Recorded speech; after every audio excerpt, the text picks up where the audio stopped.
അസ്സലാമു അലൈക്കും വറഹ്മത്തുള്ളാഹി വബറകാത്തു. പ്രിയ വിദ്യാർത്ഥികളെ, രക്ഷിതാക്കളെ, സുന്നത്ത് വ്യാസ് ബോർഡ് 10ാം ക്ലാസ്സിലേക്ക് പുതുതായി തയ്യാറാക്കിയ ഫിഖ്ഹുൽ ഇസ്ലാമിയുടെ 5ാമത്തെ ചാപ്റ്ററാണ് വായിക്കുന്നത്. വതആവനു അലൽ ബിർരി വത്തഖ്വ, നിങ്ങൾ നന്മയുടെയും തഖ്വയുടെ മേൽ പരസ്പരം സഹായിക്കുക എന്നാണ് ഹെഡിങ്ങിന്റെ അർത്ഥത്തിൽ പറയുന്ന വിഷയം. ഇജാറത്ത് എന്താണ്, ഇആറത്ത് എന്താണ്, അതിന്റെ നിയമങ്ങളൊക്കെ എന്തൊക്കെയാണ്, അതുപോലെ മന്ത്രത്തെക്കുറിച്ച് പറയുന്നുണ്ട്. മന്ത്രം ഇസ്ലാമികമാണ്, നബിത്തങ്ങളും സ്വഹാബത്തൊക്കെ ചെയ്തൊരു കാര്യം കൂടിയാണ് നമ്മൾ ഉൾപ്പെടുത്തിയിട്ടുണ്ട്. നമുക്കൊന്ന് വായിക്കാം. ആദ്യമായി മന്ത്രം അനുവദനീയമാണെന്ന് അറിയിക്കുന്ന ഹദീസാണ് പറയുന്നത്. അബൂ സഈദുൽ ഖുദരി റളിയല്ലാഹു അൻഹു പറയുന്നു, ഞങ്ങൾ ഒരു യാത്രയിൽ ഒരു നാട്ടുകാരോട് ഭക്ഷണം ആവശ്യപ്പെട്ടു. അവർ ഭക്ഷണം നൽകിയില്ല. കുറച്ചു സമയത്തിന് ശേഷം അവരുടെ നേതാവിനെ പാമ്പ് കടിച്ചു. ഉടനെ അവർ ഞങ്ങളടുത്തെത്തി ചോദിച്ചു, നിങ്ങളിൽ ആരെങ്കിലും മന്ത്രിക്കുന്നവരുണ്ടോ? ഞാൻ പറഞ്ഞു, അതെ, എനിക്കറിയാം. പക്ഷെ നിങ്ങൾ ഞങ്ങൾക്ക് ഭക്ഷണം നൽകാത്തതിനാൽ പ്രതിഫലം നൽകിയാൽ മാത്രമേ ഞാൻ മന്ത്രിക്കുകയുള്ളൂ. അങ്ങനെ ഞാൻ മന്ത്രിക്കുകയും അദ്ദേഹത്തിന് സുഖം പ്രാപിക്കുകയും അവർ എനിക്ക് 30 ആടുകൾ പ്രതിഫലമായി നൽകുകയും ചെയ്തു. ഞങ്ങൾ നബി സല്ലല്ലാഹു അലൈഹി വസല്ലമയുടെ അടുത്തെത്തി ഈ വിവരം അറിയിച്ചു. നബി സല്ലല്ലാഹു അലൈഹി വസല്ലമ പറഞ്ഞു, നിങ്ങൾക്കത് കഴിക്കാം, കുറച്ച് എനിക്കും തന്നോളൂ. ഈ ഹദീസിൽ മനസ്സിലാകുന്നത് എന്താണ്? മന്ത്രം അനുവദനീയമാണ്, നബിത്തങ്ങൾ അതിന് അംഗീകാരം കൊടുത്തിട്ടുണ്ട് എന്നാണ് ഇതിൽ മനസ്സിലാക്കുന്നത്. ജോലി ചെയ്യാൻ കൂലി നിശ്ചയിക്കാവുന്നതാണ്. സാധാരണ ചെയ്യുന്ന പോലെ വ്യക്തിയുടെ അധ്വാനമോ വസ്തുവിന്റെ ഉപയോഗമോ പ്രതിഫലം നിശ്ചയിച്ച് കൈമാറുന്നതിനാണ് ഇജാറത്ത് എന്ന് പറയുന്നത്. ജോലി കഴിഞ്ഞയുടനെ കൂലി നൽകണം. നബി സല്ലല്ലാഹു അലൈഹി വസല്ലം പറഞ്ഞു, അല്ലാഹു തആല പറഞ്ഞു, ഞാൻ അന്ത്യദിനത്തിൽ 3 പേരുടെ എതിരാളിയാണ്. എന്റെ പേര് പറഞ്ഞ് വാഗ്ദാനം ചെയ്തിട്ട് വഞ്ചിച്ചവൻ, സ്വതന്ത്രനെ വിറ്റ് വില കൈപ്പറ്റിയവൻ, തൊഴിലാളിയെ വേലക്ക് നിർത്തി കൂലി നൽകാത്തവൻ. ഈ 3ാമത്തെ കാര്യമാണ് നമ്മുടെ പാഠവുമായി ബന്ധപ്പെട്ടത്. ഇനി ഇജാറത്ത് 2 വിധമാണ്. വസ്തുവിന്റെ ഇജാറത്തും വ്യക്തിയുടെ ഇജാറത്തും. വസ്തുവിന്റെ ഉപയോഗം വിൽക്കുന്നതിന് ഇജാറത്ത് എന്ന് പറയുന്നു, വാടക എന്ന് പറയുന്നു. തൊഴിലാളിയുടെ പണിക്ക് വേതനം നൽകുന്നതിന് കൂലി നമ്മൾ സാധാരണ പറയാറുണ്ട്. ഇജാറത്തുക്ക് 6 റുക്നുകളുണ്ട്. 1, വാടകക്ക് കൊടുക്കുന്നവൻ, അതല്ലെങ്കിൽ ജോലി ചെയ്യുന്നവൻ. വസ്തുവാണ് കൊടുക്കുന്നതെങ്കിൽ വാടക കൊടുക്കുന്നവൻ, വ്യക്തിയാണെങ്കിൽ ജോലി ചെയ്യുന്നവൻ. 2, വാടകക്ക് എടുക്കുന്നവൻ, അതല്ലെങ്കിൽ കൂലിക്ക് വിളിക്കുന്നവൻ. വസ്തുവാണെങ്കിൽ വാടക എടുക്കുന്നവൻ, വ്യക്തിയാണെങ്കിൽ കൂലിക്ക് വിളിക്കുന്നവൻ. 3ാമത്തെ റുക്ന് വാടക തുക അഥവാ കൂലി. 4, വസ്തുവിന്റെ ഉപയോഗം. 5, ഈജാബ്. 6, ഖബൂൽ. എന്താണ് ഈജാബ്? വാടക നൽകുന്നവൻ, അതല്ലെങ്കിൽ കൂലി നൽകുന്നവൻ പറയുന്ന വാചകത്തിന് ഈജാബ് എന്ന് പറയുന്നത്. വാടകക്ക് വാങ്ങുന്നവൻ, അതല്ലെങ്കിൽ വാടകക്ക് നൽകുന്നവൻ, അല്ലെങ്കിൽ പണിയെടുക്കുന്ന വ്യക്തി സ്വീകരിക്കുന്നെന്ന് പറയാം, ഖബൂൽ എന്ന് പറയാം. ഇജാറത്തിന് പല ഷർത്തുകളുണ്ട്. കൊടുക്കുന്നവനും എടുക്കുന്നവനും മുകല്ലഫും തന്റെ ഇടമുള്ളവരാവുക, കൂലി നിശ്ചയിക്കപ്പെട്ടതാവുക, വസ്തുവിന്റെ ഉപകാരം അനുവദനീയവും വ്യക്തമായതും മൂല്യമുള്ളതുമാവുക, എടുക്കുന്നവൻ ഉപയോഗിക്കാൻ കഴിയുന്നതും ഉപയോഗിക്കുമ്പോൾ ആ വസ്തു നശിക്കാത്തതുമാവുക. ഉദാഹരണമായി, അതല്ലെങ്കിൽ പെട്രോൾ ഒന്നും ചെയ്യാൻ പറ്റൂല, വാടക കൊടുക്കാൻ പറ്റൂല. കാരണം അതിന്റെ ഉപയോഗമാണ്, അതിന്റെ നാശം. അത് നശിക്കുമ്പോഴാണ് എന്ത് ചെയ്യുക, അത് ഉപയോഗിക്കൽ, അതിന്റെ ഉപയോഗം കിട്ടുക. ഒരു വീടിന്റെ വാടകയായി അതിന്റെ പരിപാലനം നിശ്ചയിക്കൽ അനുവദനീയമല്ല. വാദ്യോപകരണം വായിക്കാനും തീരെ അധ്വാനമില്ലാത്ത കാര്യങ്ങൾ ചെയ്യാനും തനിക്കു വേണ്ടി നിസ്കാരം, ഇമാമത്ത് പോലെയുള്ള പകരമാക്കാൻ പാടില്ലാത്ത ആരാധനകൾ ചെയ്യാനും കൂലിക്ക് വിളിക്കൽ അനുവദനീയമല്ല. ഇവിടെ ഇമാമത്ത് പോലെയുള്ള പകരമാക്കാൻ പാടില്ലാത്ത കാര്യം എന്താണ് പറയുന്നത്?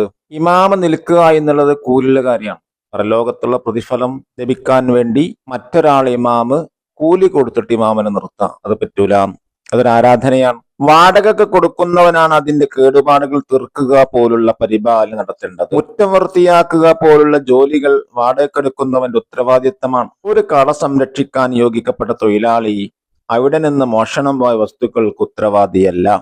അതിന്റെ നഷ്ടപരിഹാരം നൽകേണ്ടതുമില്ല.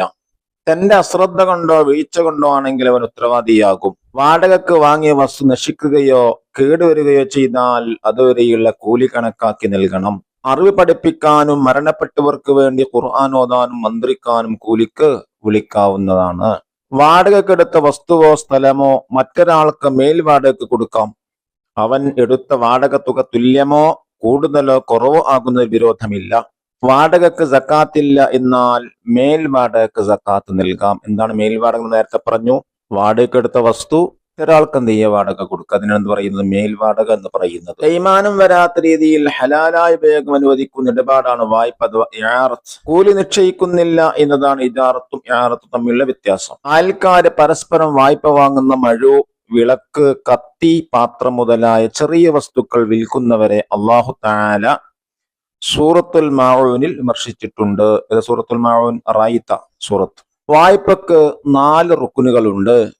1 വായ്പ കൊടുക്കുന്നവൻ, 2 വാങ്ങുന്നവൻ, 3 വസ്തു, 4 സീഗ. സീഗ എന്ന് പറഞ്ഞാൽ അത് ഉച്ചരിക്കുന്ന വാചകം എന്നിവയാണവ. വായ്പ നൽകുന്നവൻ സ്വന്തം ഇഷ്ടപ്രകാരം ദാനം ചെയ്യാനും ആ വസ്തുവിന്റെ ഉപകാരങ്ങൾക്ക് അവകാശമുള്ളവനാവുക.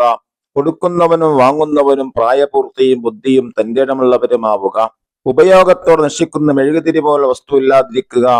ഉപയോഗം അനുവദനീയ വസ്തു ആവുക തുടങ്ങിയവതിന്റെ ഷർത്തുകളാണ്.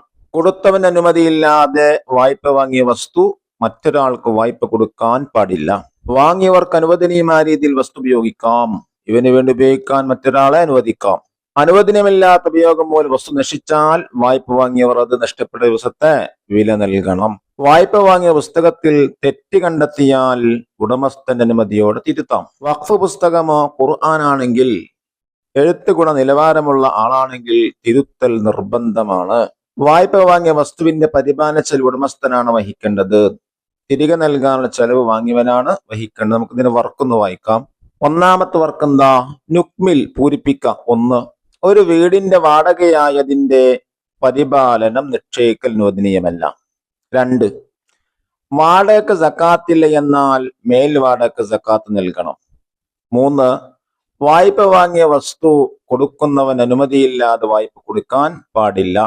4, വായ്പ വാങ്ങിയ വസ്തുവിന്റെ പരിപാലന ചെലവ് ഉടമസ്ഥനാണ് വഹിക്കേണ്ടത്. 5, വായ്പ വാങ്ങിയ വസ്തു തിരിച്ചു നൽകാനുള്ള ചെലവ് വാങ്ങിയവൻ വഹിക്കണം. ഇനി നമുക്ക് രണ്ടാമത്തെ ആക്ടിവിറ്റി നോക്കാം. നുജീബ്, ഉത്തരം എഴുതാം. ചോദ്യം 1, എന്താണ് ഇജാറത്ത്? വ്യക്തിയുടെ അധ്വാനമോ വസ്തുവിന്റെ ഉപയോഗമോ പ്രതിഫലം നിശ്ചയിച്ച് കൈമാറുന്നതിനാണ് എന്ത് പറയുന്നത്? ഇജാറത്ത് എന്ന് പറയുന്നത്. ചോദ്യം 2, അന്ത്യദിനത്തിൽ ഞാൻ 3 പേര് എതിരാളിയാണെന്ന് അല്ലാഹു തആല പറഞ്ഞു. ആരാണവർ? 1, എന്റെ പേര് പറഞ്ഞ് വാഗ്ദാനം ചെയ്തിട്ട് വഞ്ചിച്ചവൻ. 2, സ്വതന്ത്രനെ വിറ്റ് വില കൈപ്പറ്റിയവൻ.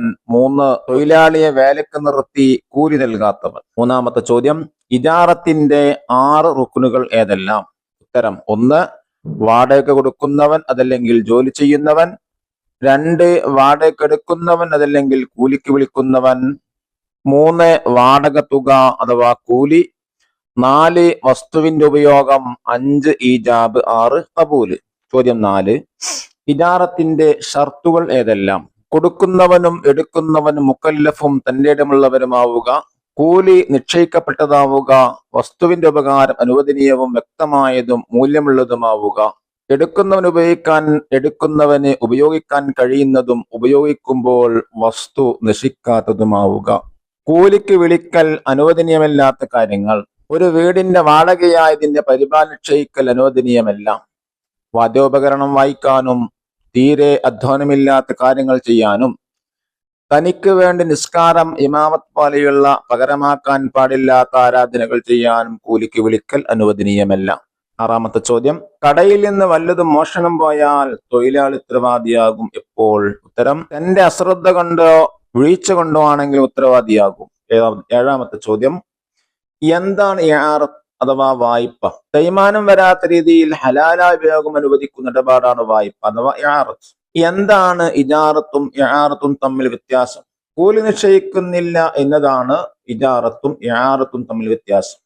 ചോദ്യം 9, വായ്പയുടെ റുക്കുനുകൾ ഏതെല്ലാം? 1, വായ്പ കൊടുക്കുന്നവൻ. 2, വാങ്ങുന്നവൻ. 3, വസ്തു. 4, സീഗ. 10ാമത്തെ ചോദ്യം, വായ്പയുടെ ഷർത്തുകൾ ഏതെല്ലാം?